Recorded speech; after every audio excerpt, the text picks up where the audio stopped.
Você que trouxe a sua Bíblia, o seu aplicativo, pode abrir na carta que Paulo escreveu aos Romanos, no capítulo 6.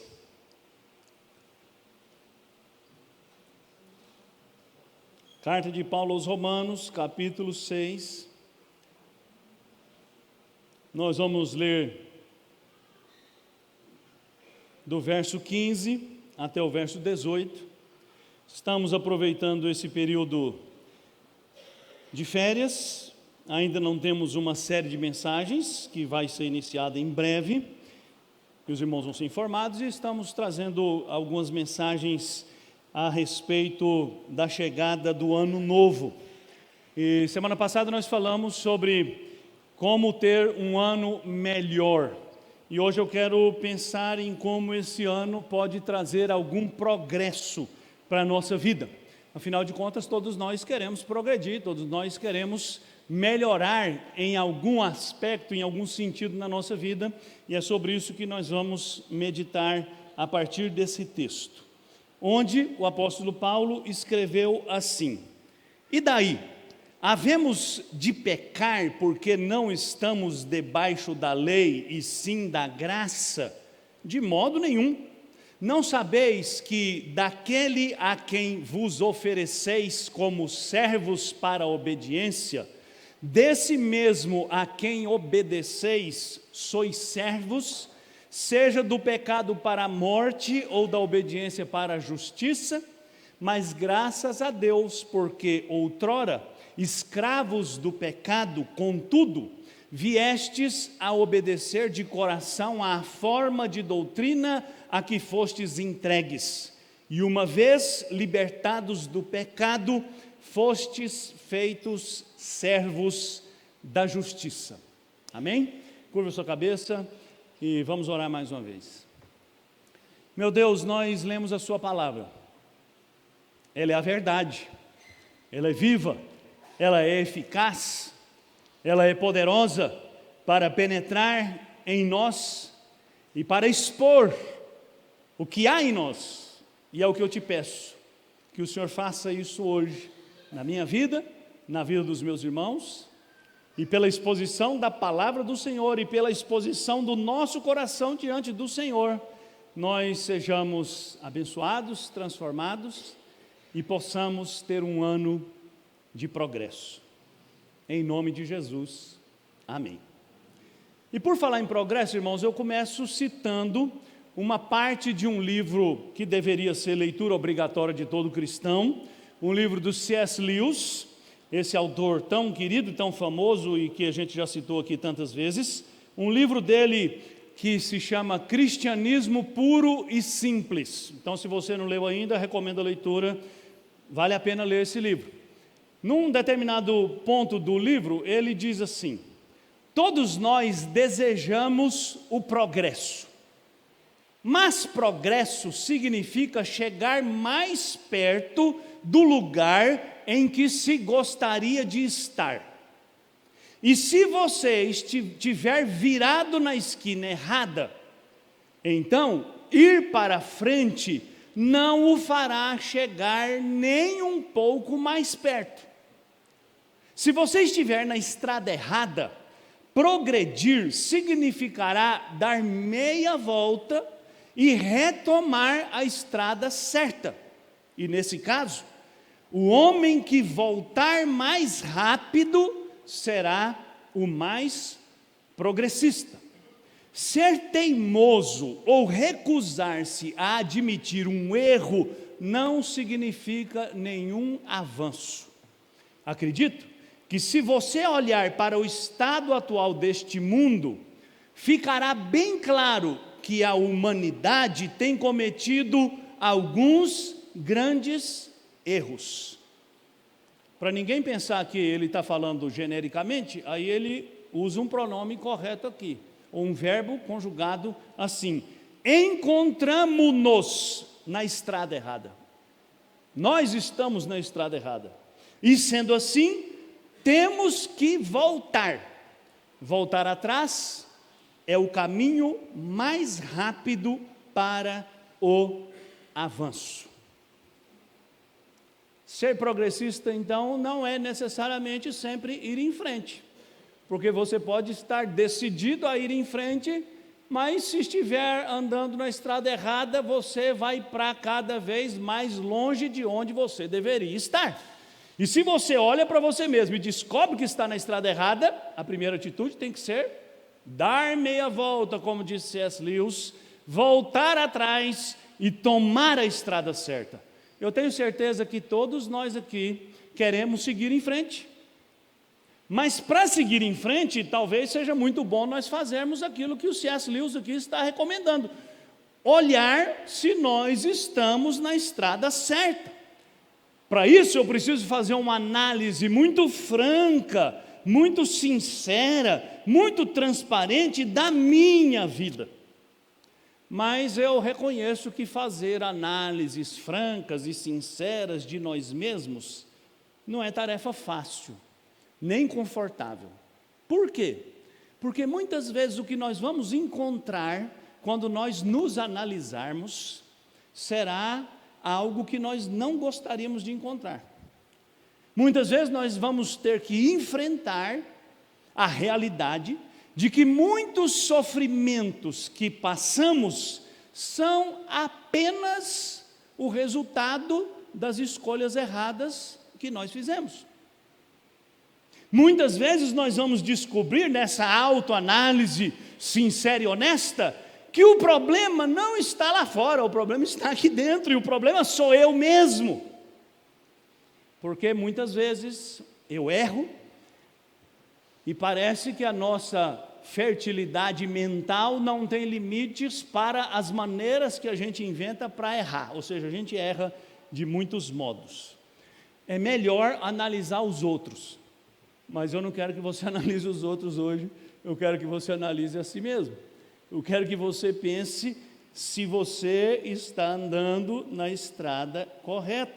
Se nós queremos progredir esse ano, se você quer progredir esse ano, eu quero desafiar você hoje a perguntar se você está na estrada certa. E se no final dessa mensagem você descobrir que não está na estrada certa, eu quero convidar você a dar meia volta. E fica tranquilo, se você tiver que dar meia volta hoje, não será a primeira e nem a última vez que você terá que fazer isso. Provavelmente esse é um exercício que a gente terá que fazer muitas vezes, de muitas maneiras, porque muitas vezes nós vamos analisar nós mesmos e vamos descobrir que nós estamos na estrada errada. A pergunta que Paulo está respondendo nesse capítulo 6 da carta aos Romanos é: como devem viver aqueles que foram alcançados por Cristo Jesus? Como devem viver aqueles que foram libertados por Cristo Jesus? Aqueles que foram reconciliados com Deus através de Cristo Jesus.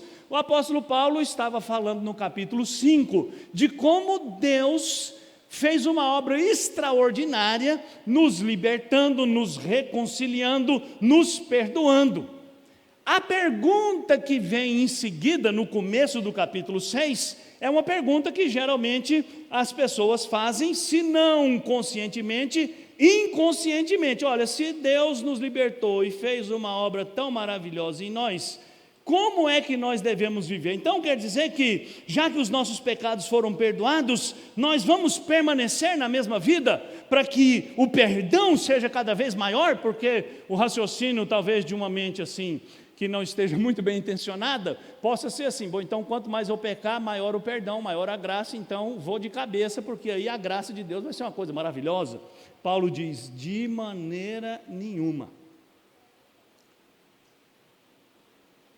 Será que nós podemos continuar sendo sempre as mesmas pessoas, andando nas mesmas estradas, cultivando os mesmos hábitos, tendo os mesmos amigos, os mesmos objetivos, os mesmos valores, os mesmos princípios? Será que seguir a Cristo deve de fato fazer alguma coisa mudar dentro de nós? Antes de pensar nas implicações e nas aplicações do texto que nós lemos, eu preciso convidar você para esclarecer algumas expressões que o apóstolo Paulo usa aqui e que são muito peculiares. e que, se não forem entendidas de maneira certa, você pode chegar a conclusões erradas na leitura desse texto. O apóstolo Paulo disse aqui no texto que nós lemos, fazendo uma pergunta, é uma pergunta retórica: e daí? Havemos de pecar porque não estamos debaixo da lei, e sim da graça? E eu pergunto para você, o que significa estar debaixo da lei? E eu quero tentar explicar isso aqui para você depois entender as implicações do que Paulo está dizendo. Essa expressão, estar debaixo da lei, está diretamente relacionada ao modo como você pensa, como eu penso, que se dá, que se estabelece a minha e a sua relação com Deus. Bom, obviamente eu estou partindo de um pressuposto, que você veio aqui é uma igreja cristã, nós lemos a Bíblia, e parto do pressuposto que você no mínimo está interessado em ouvir alguma coisa sobre Deus. E você veio aqui, Deus trouxe você, e Deus quer dizer para você como você pode se aproximar dele, porque talvez você possa ter chegado aqui pensando que você pode aproximar-se de Deus de uma maneira que talvez você não possa. Então, qual é a maneira como essa aproximação de Deus se dá? Como é que você pode chegar aqui e falar com Deus? E pensar que Deus te ouve? E pensar que Deus vai fazer o que você está pedindo, ou vai fazer algo que não é o que você está pedindo, mas é o que você precisa? Paulo está dizendo aqui que há duas maneiras pelas quais as pessoas se aproximam de Deus. Uma delas é se colocar debaixo da lei. Isso significa, eu vou tentar ser claro, o mais claro que eu puder, embora com Paulo não seja muito fácil, e eu fico tranquilo porque até Pedro falou isso, que Paulo fala de umas coisas complicadas, mas eu não vou explicar todas as hipóteses, mas vou chegar ao ponto, e o ponto é: estar debaixo da lei é pensar que você pode se aproximar de Deus confiando na sua obediência. Ou seja, muitas pessoas se aproximam de Deus pensando assim: olha, eu vou falar com Deus, vou colocar diante de Deus esse meu problema, porque eu sou uma pessoa boa, porque eu sou uma pessoa justa, porque eu sou uma pessoa digna, porque eu sou uma pessoa honesta. Para usar uma expressão bem popular hoje, eu sou uma pessoa do bem, portanto, se eu falar com Deus, Deus irá me ouvir. Eu estou confiando que eu sou uma pessoa que faz o que Deus quer, ou seja, isso é, neste texto, estar debaixo da lei. É estabelecer como critério de aproximação de Deus a lei, a obediência, a dignidade, a ética, a moral. Irmãos, não se enganem, não são poucas as pessoas, inclusive algumas que se declaram cristãs, que acham que podem se aproximar de Deus partindo dessa perspectiva, da sua bondade, da sua justiça, da sua ética, da sua retidão, do seu coração bondoso, da sua generosidade, da sua caridade, da sua virtude. Agora eu quero dizer para você que esse é um caminho mortal, porque ninguém pode se aproximar de Deus por esse caminho, e a razão é muito simples, porque ninguém é obediente à lei como deveria ser. Todos nós, em algum momento, de alguma forma, por alguma razão, transgredimos a lei de Deus. E para corroborar aqui esse meu argumento, eu vou citar Tiago, que disse assim lá na sua carta: quem obedece a toda lei, mas tropeça em apenas um ponto, torna-se culpado de quebrá-la inteira. Mas espera aí, isso não quer dizer que você mentiu, e porque você mentiu, você vai ser condenado por assassinato. Não é isso que Tiago está dizendo. Deus não cometeria essa injustiça de colocar na sua conta algo que você não fez. O que Tiago está dizendo é que quando você tropeça em um ponto da lei, esse tropeço já é suficiente para considerar você como alguém que quebrou a aliança com Deus, que é uma só. Eu vou tentar ilustrar isso para você, usando o casamento. O casamento é uma aliança, certo? É uma aliança entre duas pessoas que trocam promessas, que fazem juras, que estabelecem compromissos, certo? Nessa relação, quando uma das promessas é quebrada, a aliança foi quebrada e ela precisa ser refeita. Esse casamento precisa ser repactuado. E como é que se dá esse repactuamento? O casal tira uma noite inteira para fazer uma DR, para pedir perdão, para perdoar, para fazer acordos. Então nunca mais vou fazer isso. Olha, então tá bom, a partir de hoje eu vou fazer aquilo. A gente faz isso sem saber até que isso é uma restauração da aliança. E a aliança do casamento, ela precisa ser restaurada muitas vezes, porque nós quebramos a aliança muitas vezes. É claro que isso é uma ilustração do que Tiago está dizendo. Tiago está dizendo que quando você tropeça em um ponto da lei, você quebrou a aliança, portanto, a sua relação com Deus está prejudicada, e portanto você não pode mais chegar diante de Deus e dizer: Senhor, eu estou aqui e o Senhor precisa me receber, porque eu sou obediente ao mandamento do Senhor. Aí Deus olha para você e falou assim: mas você mentiu hoje.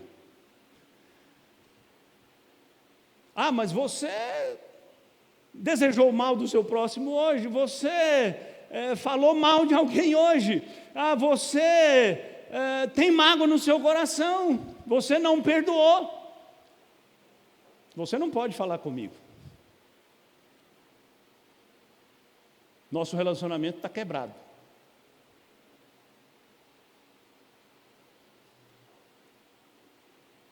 Aí nós temos um grande problema.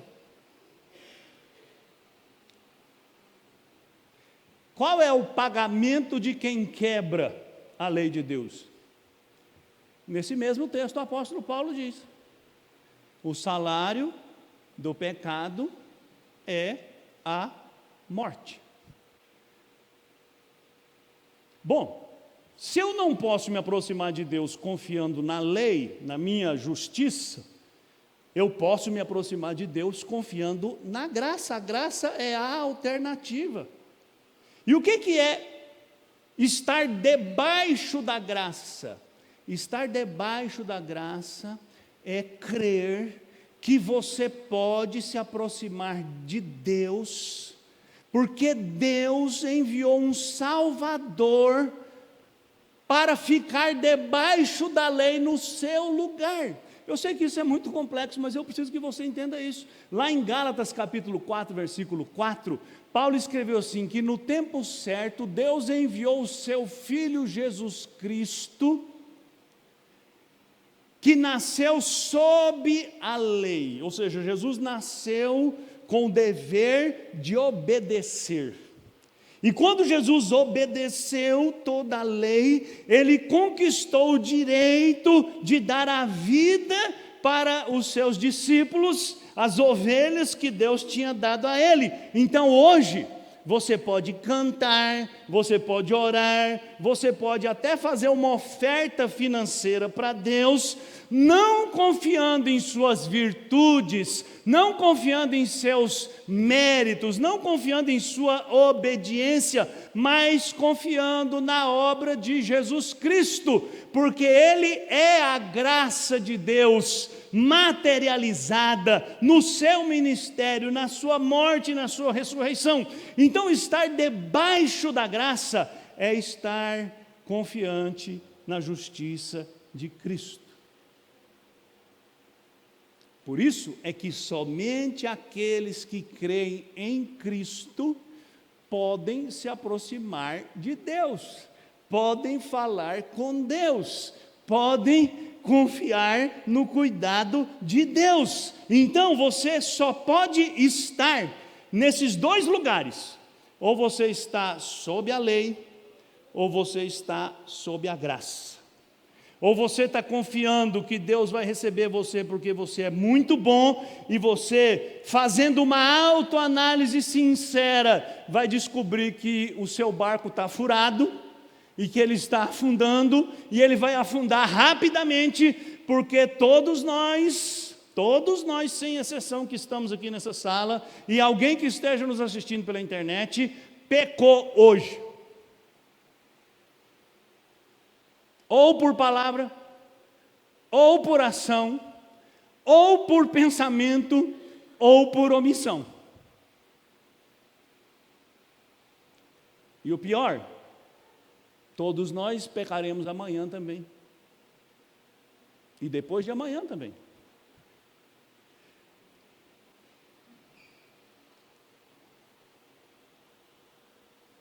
Você só pode falar com Deus se Jesus Cristo o libertar, como nós lemos aqui. Jesus disse: todo aquele que comete pecado é escravo do pecado, mas se o Filho vos libertar, verdadeiramente sereis livres. Algumas pessoas estavam distorcendo as palavras de Paulo e dizendo que se nós estamos livres da lei, então nós não precisamos obedecer, nós não precisamos mais restringir o pecado, nós podemos fazer tudo que der na nossa cabeça. E esse pensamento, irmãos, está disseminado entre nós de novo, como nos dias do apóstolo Paulo. Hoje, por exemplo, pensa-se que o amor legitima tudo. Se tem amor, pode tudo, faça tudo, porque o amor é aquilo que torna sua vida aceitável diante de Deus. Aí Paulo pergunta: e daí? Nós havemos de pecar? Porque não nos aproximamos de Deus confiando na nossa justiça, mas nos aproximamos de Deus porque confiamos em Cristo Jesus, e já que nos aproximamos de Deus confiando em Cristo Jesus, nós podemos nos esbaldar no pecado, que está tudo certo, que está tudo bonito? E a resposta é um absoluto e enorme não. Nos versos anteriores ao texto que nós lemos, o apóstolo Paulo argumenta que a resposta é não, porque se você está em Cristo, você já morreu para essa vida que tem prazer no pecado, você já morreu para um estilo de vida que tem em satisfação em atender apenas os seus desejos, aos seus instintos, muitos deles animais e dominados pelas mais perversas intenções. Paulo diz: você já morreu com Cristo, e você já ressuscitou com Cristo, e isso foi simbolizado no batismo. Quando você foi batizado, é como se você tivesse morrido e ressuscitado, e agora o pecado já não tem mais domínio sobre vocês, o pecado já não é mais o Senhor da sua vida, Cristo te libertou.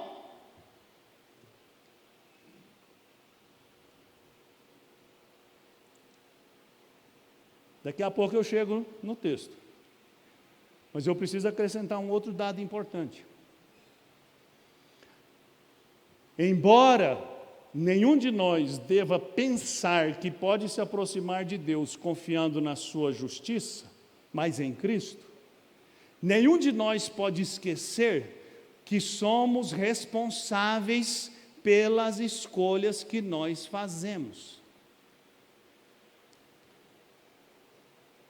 Paulo repete a pergunta. Então, na primeira sessão, ele diz: você não deve viver em pecado, porque você já morreu e já ressuscitou. Agora, ele repete a pergunta, e ele responde com um novo argumento, que nos leva a pensar que nós somos responsáveis pelos nossos atos, porque ele diz: você não sabe que quando você se entrega a alguém como escravo, você passa a dever obediência àquele a quem você se entregou? Então Paulo está dizendo o seguinte: você escolhe a quem você vai servir. Está nas suas mãos decidir isso. Eu sei, você está pensando assim, pastor, nós somos presbiterianos, nós acreditamos na soberania de Deus. É verdade, mas nós acreditamos também na responsabilidade humana. Nós acreditamos sim que estar em Cristo não nos livra de responder positivamente ao que Cristo nos diz e à vida que Ele nos chama. Nós estamos sim debaixo da graça e não debaixo da lei. Mas Paulo, fazendo essa observação que parece óbvia demais, chama a nossa atenção para o fato de que as escolhas que nós fazemos livremente, muitas vezes, nos tornam escravos delas mesmas, das mesmas escolhas.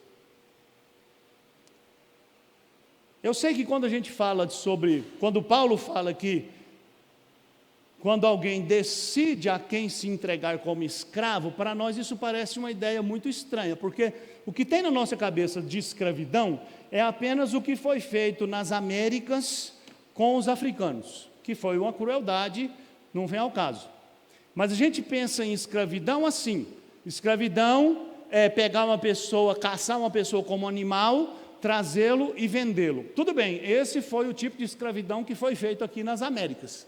Mas na antiguidade, nos dias do apóstolo Paulo, existia uma coisa que é meio assim estranho para nós, mas era uma espécie de escravidão voluntária.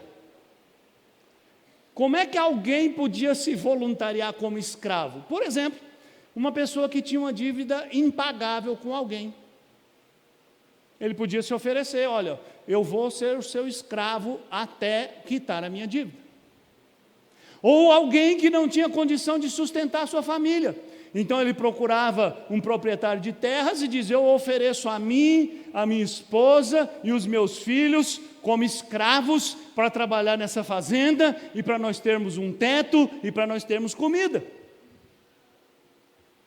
Então Paulo está dizendo assim, se você decide entregar-se como escravo de alguém, esse alguém a quem você se entrega se transforma de fato no seu Senhor. E aí você deixa de ser uma pessoa livre e você passa a dever obediência a esta pessoa. Bom, espero que você tenha entendido. Se você não entendeu, você chega em casa, entra no YouTube e ouve tudo de novo.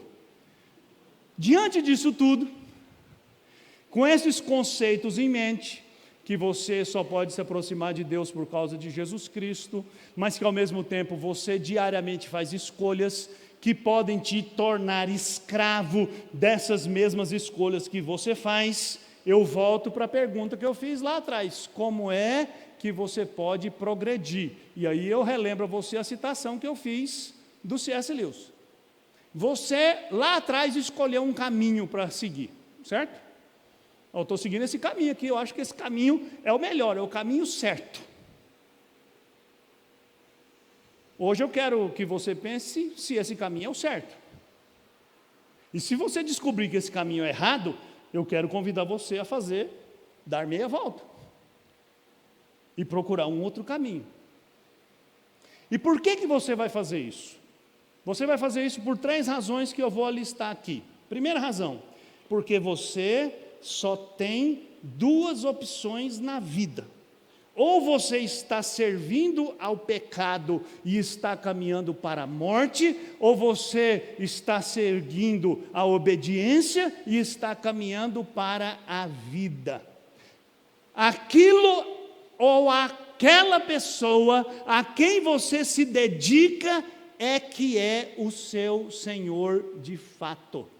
Não adianta você vir aqui cantar as nossas músicas, ler a Bíblia, se quando você volta para casa, o seu coração está entregue a outro alguém, ou a alguma coisa, e não ao Senhor. E nós somos responsáveis por escolher a quem nós iremos dedicar a nossa vida.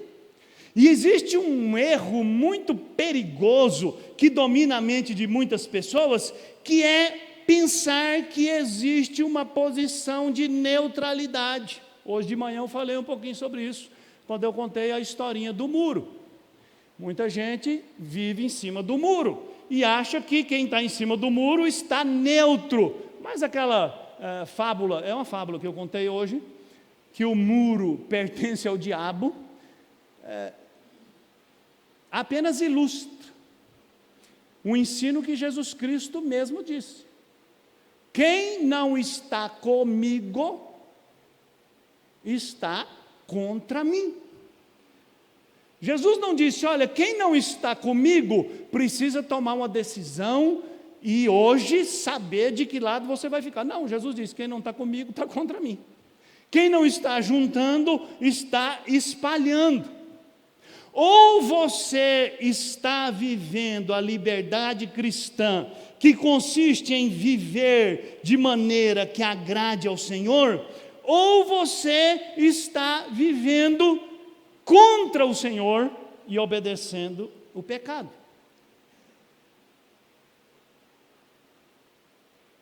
E é claro, irmãos, quando eu falo a palavra pecado é uma palavra que geralmente não ocupa muito um lugar de muito destaque no nosso vocabulário, e quando ela aparece no nosso vocabulário, ela é sempre muito mal interpretada, porque a gente só considera pecado aquelas coisas cabulosas, cabeludas, horrorosas, né? Mas a gente aprende na Bíblia que falar mal de alguém é pecado. E é um pecado tão grave que está lá no decálogo: não dirás falso testemunho.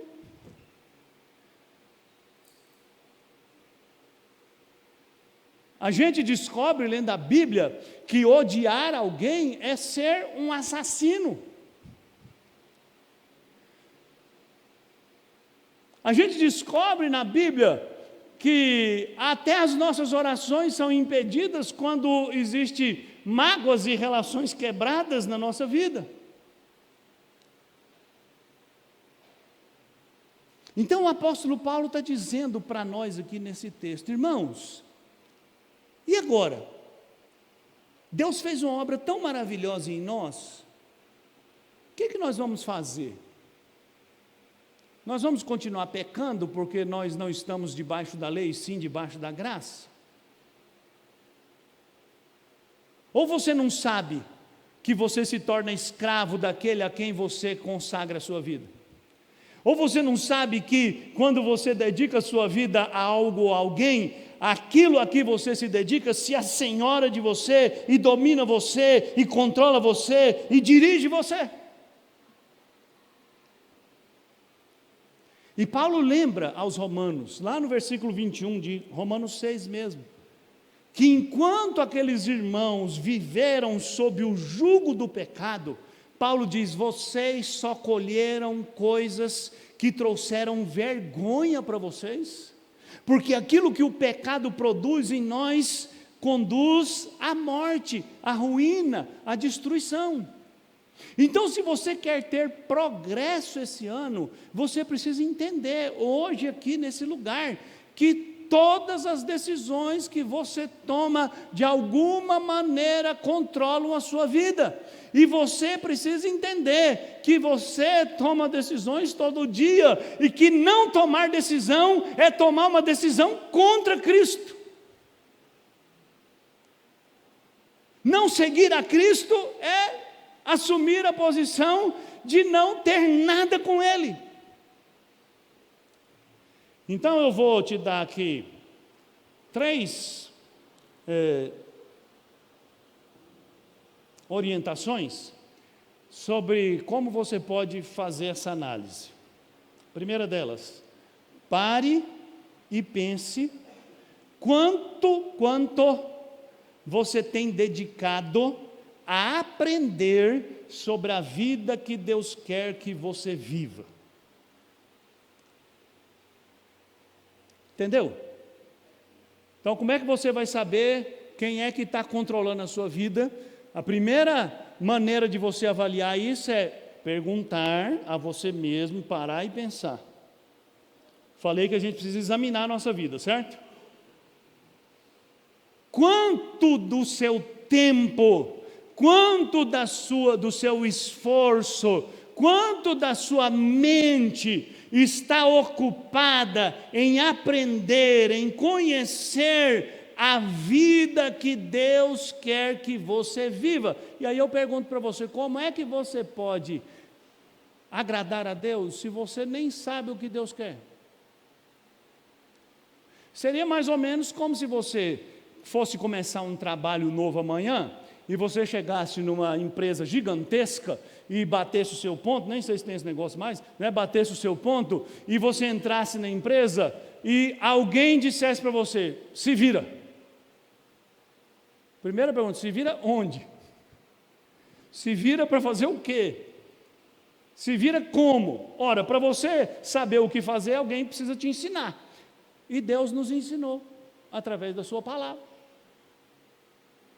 Mas se nós não estamos investigando a palavra para saber o que Deus quer de nós, alguma coisa está dominando o nosso coração, e não é a palavra de Deus. E se não é a palavra de Deus, você certamente está na estrada errada. Tem alguma coisa dominando o seu coração que não é o Senhor e a palavra do Senhor. Se você fizer essa análise, esse exame, você vai poder ver se os conceitos que você tem, se os valores que você defende, se as escolhas que você faz estão de acordo com a vontade de Deus. E eu volto a repetir o que eu disse de manhã. Viver de acordo com a vontade de Deus é algo bem objetivo. Não tem nada de subjetivo em viver de acordo com a vontade de Deus. Não tem nada a ver com o que você sente no seu coração, não tem nada a ver com arrepio na nuca, não tem nada a ver com emoção. Você pode se emocionar com qualquer coisa que não é a palavra de Deus. Por exemplo, alguns homens, quando assistem um filme emocionante, tem até um suor lacrimal, e fica emocionado.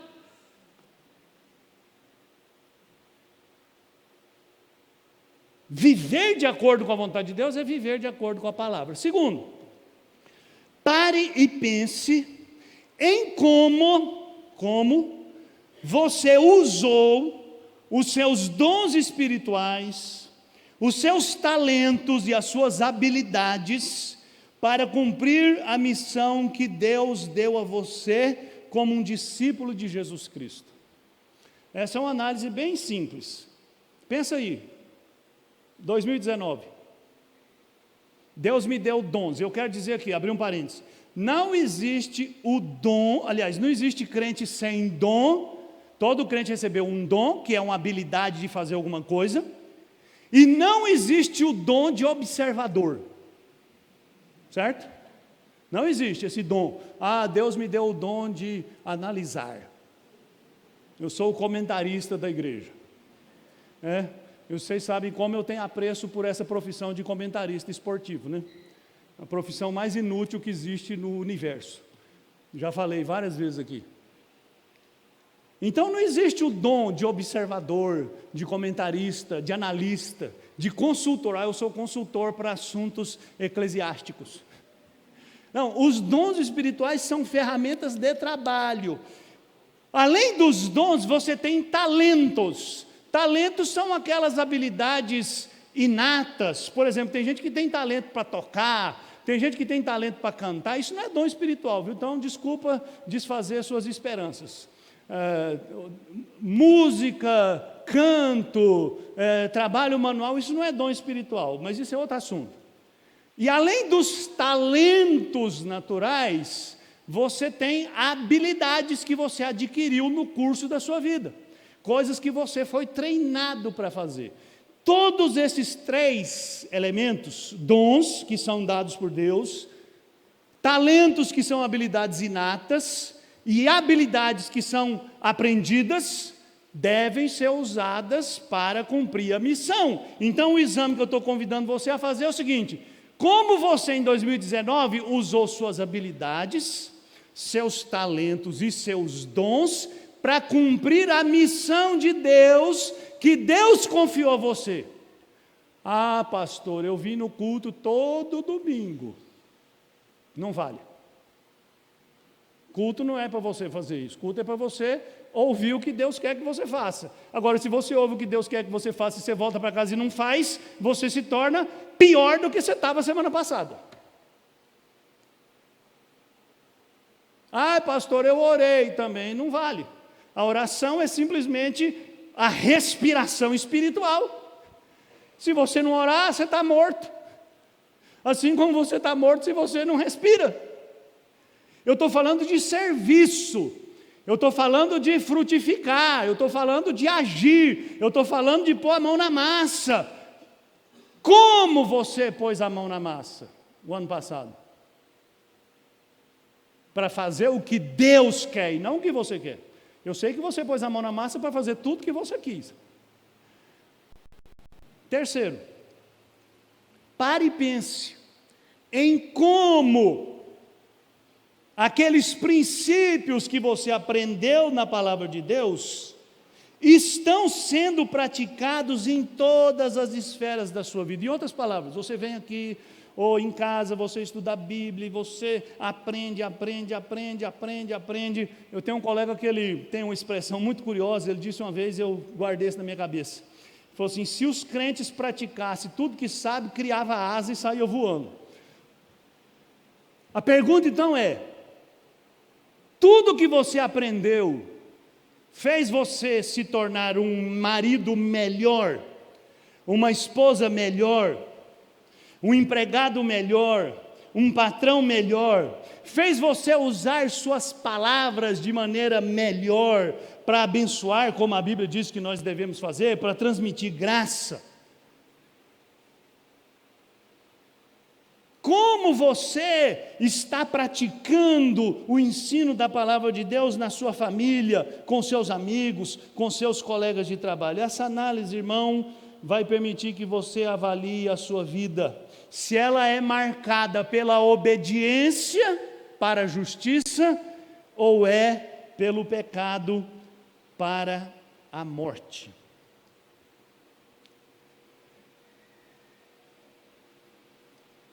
Cada um precisa avaliar. Cada um precisa se perguntar. Eu escolhi esse caminho aqui o ano passado. Esse caminho é o certo. Se ele é o caminho certo, hoje você é um homem melhor, uma mulher melhor, um marido melhor, um pai melhor, um filho melhor, um patrão melhor, um empregado melhor do que você era o ano passado. Se não é o caminho certo, você está igual. Então, presta atenção. Como disse o autor de Provérbios, há caminhos que para o homem parecem direitos, mas no final são caminhos de morte.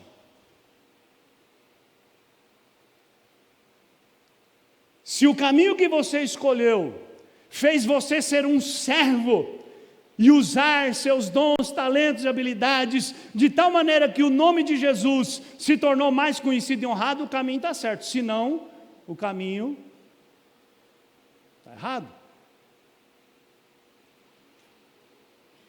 Se esse caminho que você escolheu o ano passado fez de você um homem que ama a Deus e que busca a Deus com mais instância, o caminho está certo.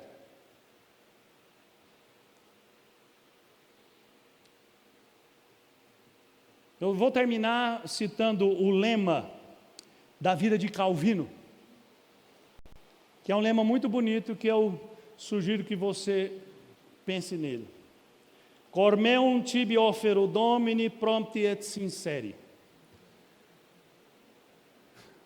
O meu coração te ofereço, ó Senhor, de modo pronto e sincero. Eu te ofereço o meu coração, Senhor, de modo pronto e sincero, porque a quem você se oferece como servo, você se torna servo. Segundo, para você progredir, olhe para trás e avalie o que está mantendo você preso. Paulo diz assim: aquilo a que você se oferece como escravo, você se torna escravo. Você se torna obediente.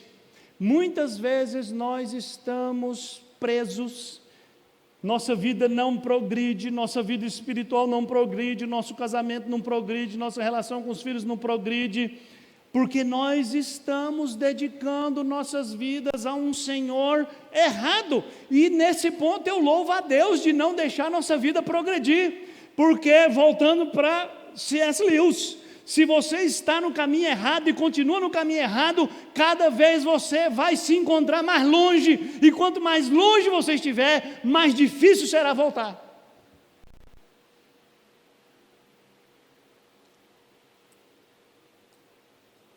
O que está fazendo você ficar preso? O que está te segurando? Pode ser ações ou omissões. Por exemplo, pode ser um pecado que você não consegue abandonar. Um pecado que ninguém sabe, que só você sabe. Ou que às vezes até alguém sabe, mas que você não consegue vencer. Pode ser um hábito, que em si mesmo pode até não ser pecaminoso, mas que está dominando a sua vida, de tal maneira que você não pode servir, que você não pode orar, que você não pode buscar Deus, que você não pode crescer. Pode ser uma relação, um relacionamento pecaminoso. E aí pode ser um relacionamento afetivo, pode ser um relacionamento familiar, pode ser um relacionamento profissional, uma relação abusiva, controladora, enfim. Pode ser o desleixo com a vida de oração, a omissão. Você não ora nunca. Pode ser o descaso com a Bíblia, você não lê a Bíblia nunca. Pode ser o desprezo pelo culto público. É claro, irmãos, a lista aqui não é exaustiva, é só ilustrativa. Você é bem capaz de saber o que está empacando a sua vida. Você pode estar estagnado exatamente por causa de uma escolha errada que você fez. E eu não consigo pensar numa ilustração melhor para uma escolha errada do que uma pessoa que se torne dependente de uma droga. Qualquer droga. Seja ela lícita ou seja ela ilícita. Porque quando uma pessoa se torna dependente de uma droga, no primeiro momento, ela se tornou dependente porque ela buscou alguma forma de alívio, alguma forma de se livrar de uma dor, de um problema, de uma angústia. Mas exatamente aquilo que essa pessoa buscou como uma forma de alívio, com o tempo a escravizou. Mas a droga aqui, irmãos, é só uma ilustração radical do princípio de que sua escolha errada pode estar dominando a sua vida de tal maneira que você não pode fazer mais nada, sua vida está estagnada. Por exemplo, se você é uma pessoa que gasta dinheiro demais, o dinheiro é o seu mestre. É Ele que diz o que você vai fazer, quantas horas você vai trabalhar, onde você vai trabalhar, onde você vai gastar. Porque você dedicou sua vida achando que o dinheiro era a solução dos seus problemas, e o dinheiro parece neutro, mas que tomou de você a liberdade de servir a Deus, de usar seus dons, de usar seus talentos. Pode ser o seu desejo de ter uma carreira brilhante, e agora você não tem tempo para mais nada, sua família está abandonada, seus filhos estão largados, sua igreja está largada, sua fé está abandonada, Deus está abandonado, e você acha que está no caminho certo, que esse é o caminho que vai fazer você ter sucesso. Aí eu lembro de Jesus, que disse para os seus discípulos: o que adianta o homem ganhar o mundo inteiro, se ele perder a sua alma? O que um homem daria em troca da sua alma? Se você soubesse hoje que você pode obter a vida eterna em troca de tudo que você está fazendo, você trocaria? Eu acredito que qualquer crente honesto trocaria. Pois é, como você não sabe Se hoje é o último dia da sua vida, você devia fazer essa troca mesmo, hoje. Você pode estar estagnado por causa de um relacionamento adoecido. E agora eu não estou dando para você a oportunidade de acusar o outro, falar, eu estou estagnado porque minha esposa, ou meu marido, ou meu filho, ou meu pai. Não é isso que eu estou fazendo, não. A estagnação pode ser causada por você. O relacionamento pode ser péssimo por sua causa. Eu estou convidando você a examinar a maneira como estão os seus relacionamentos. E aqui eu estou incluindo todos eles, não só os relacionamentos afetivos. Não estou falando só de família, de casamento. Estou falando de vida profissional. Estou falando de tudo com que e com quem você se relaciona. Por exemplo, você jovem, palavra para os jovens. Você pode estar vivendo um namoro pecaminoso, onde você já extrapolou todos os limites da dignidade, do respeito, da santidade, onde você já ultrapassou, tendo liberdades sexuais pecaminosas, abusos emocionais, e aqui é fácil resolver, acaba com esse namoro, acaba hoje. Dá uma de José, que largou a roupa na mão da mulher e correu. E não pense você que está tudo bem, porque vocês se amam e vocês vão casar. O casamento não existe para legitimar pecado sexual, viu? Aliás, o oposto é bem verdade. Não é incomum casais jovens que têm uma vida sexual livre ter uma vida conjugal arrebentada por causa do pecado que foi guardado no coração. Mas todo mundo finge bem, né? Então você olha por fora, bela viola, por dentro, pão bolorento.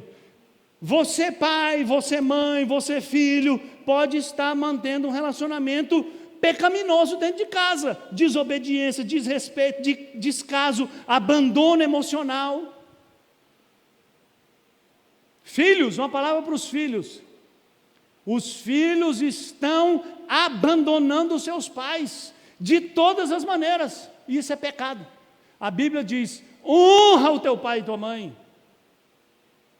Respeite o seu pai e sua mãe, ame seu pai e sua mãe. Pais estão abusando dos seus filhos, porque não estão criando-os na disciplina e na admoestação do Senhor, e a família vai para o buraco.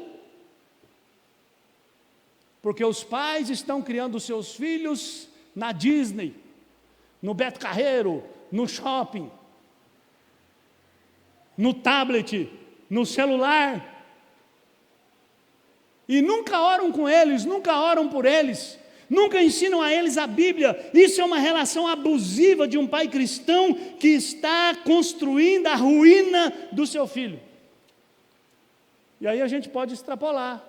Você pode estar numa relação profissional pecaminosa, numa relação de amizade pecaminosa, você pode ter mágoas no seu coração, você pode estar desprezando as pessoas, enfim. Relações pecaminosas entravam a nossa vida, e nós precisamos resolvê-las. Se há necessidade de perdoar, nós precisamos perdoar. Se há necessidade de abandonar, nós precisamos abandonar. É preciso fazer escolhas, porque se você permanece numa relação abusiva, você está escolhendo a ruína. Você pode estar estagnado por causa de um hábito ou de um pecado não confessado. Tudo que eu falei tem a ver com pecado, mas eu fiz questão de colocar o pecado aqui escancarado. Porque o grande problema da nossa estagnação espiritual é o pecado, com suas diferentes faces, com as diferentes formas que ele assume. É o pecado que nos emperra, e a gente fica achando desculpa. A gente fala, não, é falta de tempo, não, é porque a Bíblia é complicada, não, é porque isso, é porque aquilo, isso é pecado, irmão, não tem outro remédio, não tem outra explicação. O pecado não abandonado, o pecado não confessado, vai corroendo a sua vida. Leia o Salmo 32.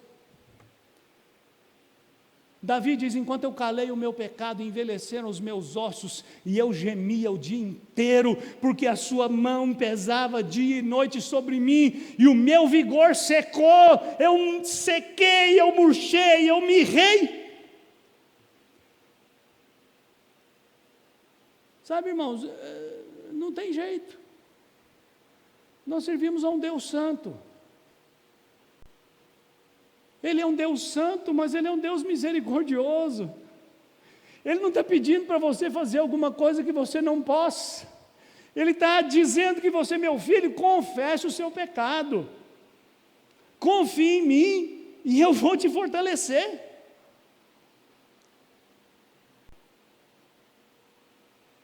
Lembre-se o que Deus fez por você e o que Ele quer fazer em você, e busque nele, e você vai encontrar nele a força para vencer e seguir em frente.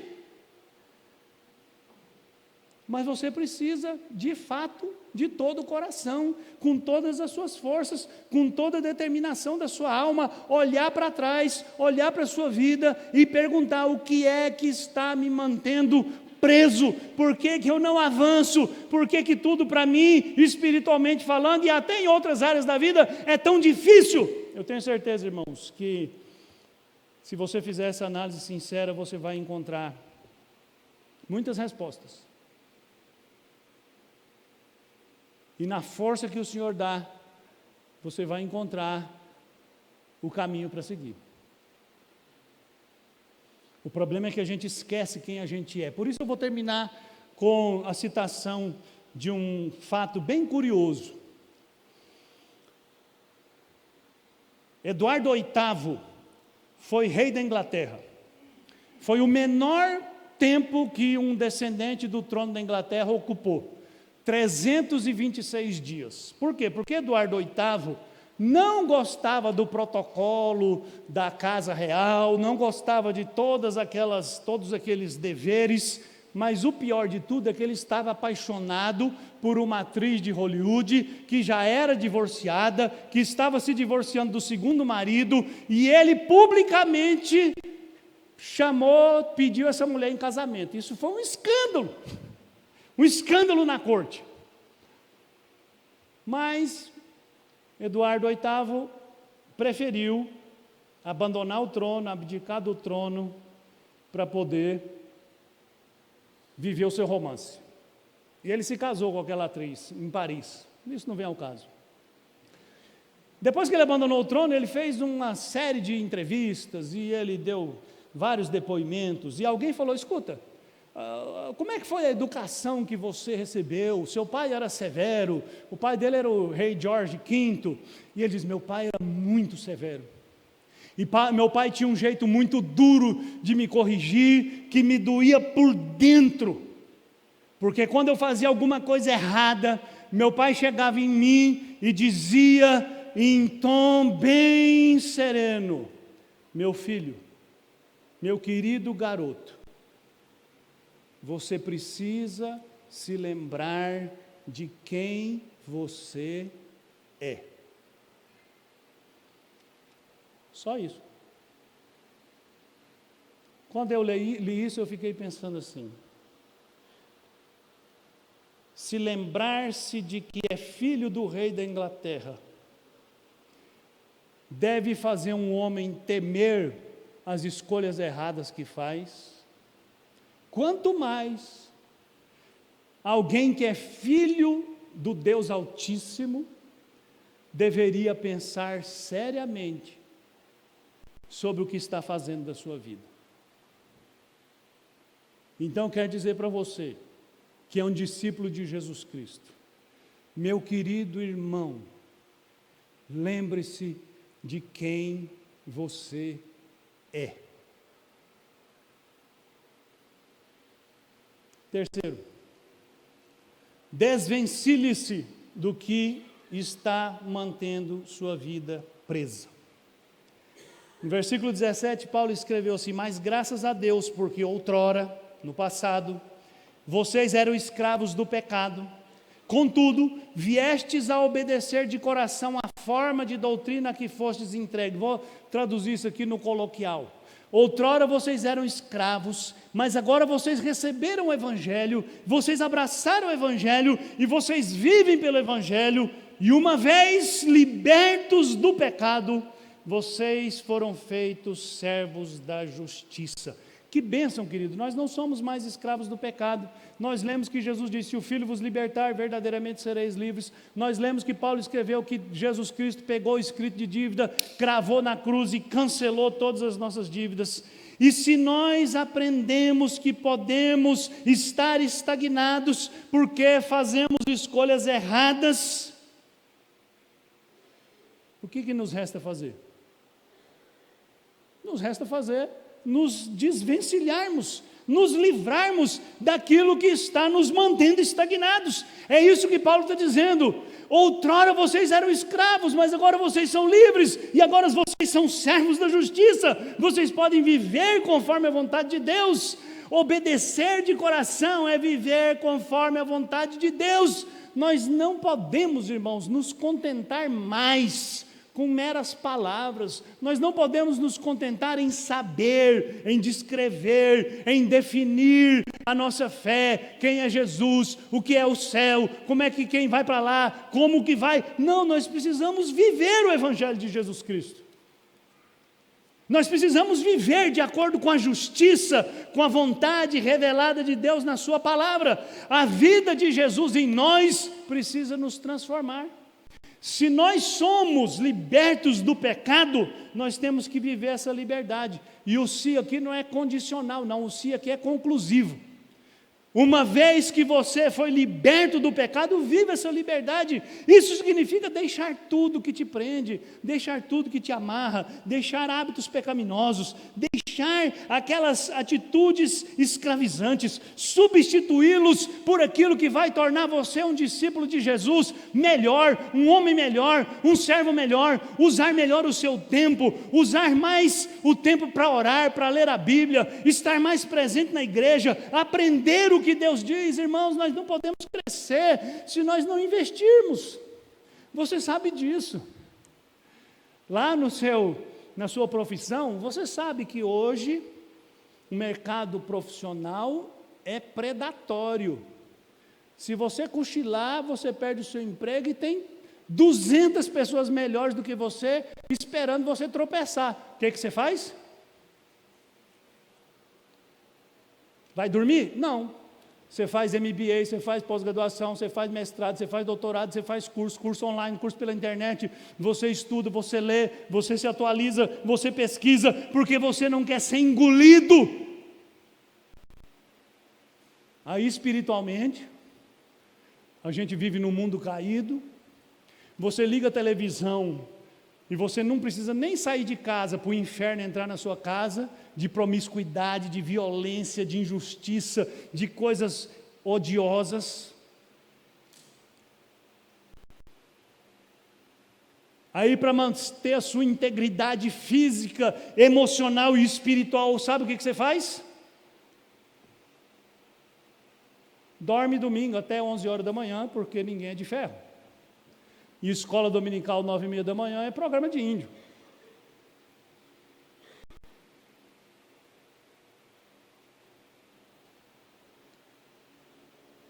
Vai para o shopping.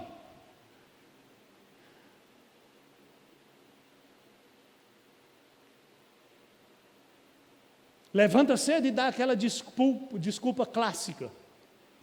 Olha, senhor, o senhor sabe que hoje eu tenho uma agenda muito atarefada, então hoje eu não vou fazer minha devocional, não vou ler a Bíblia, nem vou orar, tchau.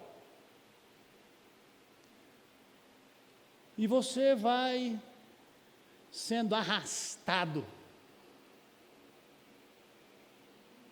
Se somos libertados do pecado, nós podemos resistir aos comportamentos escravizantes. Sabe, eu gosto muito daquele texto lá de 2 Crônicas, capítulo 20. O rei Josafá está acuado.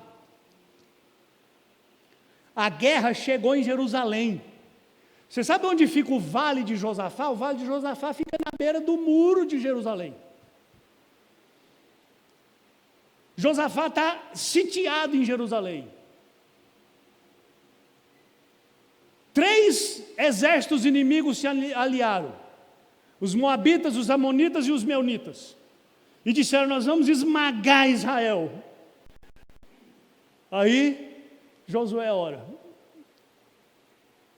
E Deus envia o recado. Deus diz assim: olha, Josafá, pega o ministério de louvor e põe lá do lado de fora das muralhas.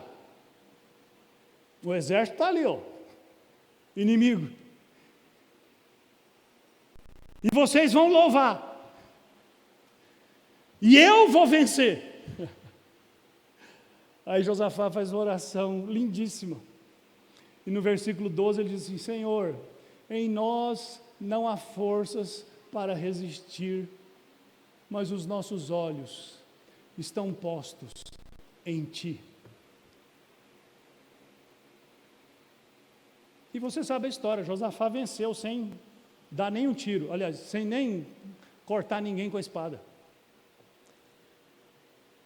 Sabe, irmãos, nós não temos desculpa para vivermos vencidos pelo pecado. Paulo disse: ninguém é tentado além de suas forças, porque junto com a tentação Deus provê o livramento. Jesus lá no monte, no jardim do Getsêmani, disse para os seus discípulos: o espírito está pronto, mas a carne é fraca, vigiem e orem para que vocês não entrem em tentação. Se somos livres, nós não precisamos nos escravizar de novo. Nós podemos dizer não. Se somos libertados do pecado, nós podemos viver para a glória de Deus.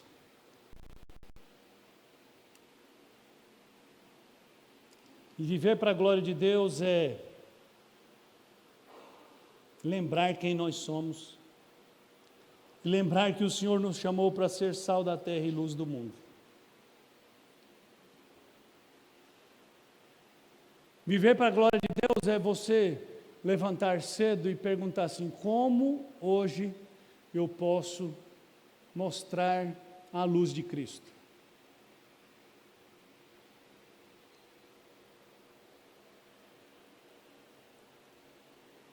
Como a minha vida pode ajudar as pessoas que estão em trevas?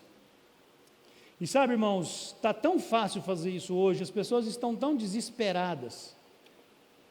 Elas não estão desesperadas por causa do Evangelho, elas não querem o Evangelho. Não caia nessa bobagem de achar que as pessoas estão procurando o Evangelho. Não, as pessoas estão procurando respostas para as angústias do coração dela. E até no elevador você consegue facilmente puxar uma conversa sobre esperança, sobre vida, sobre fé.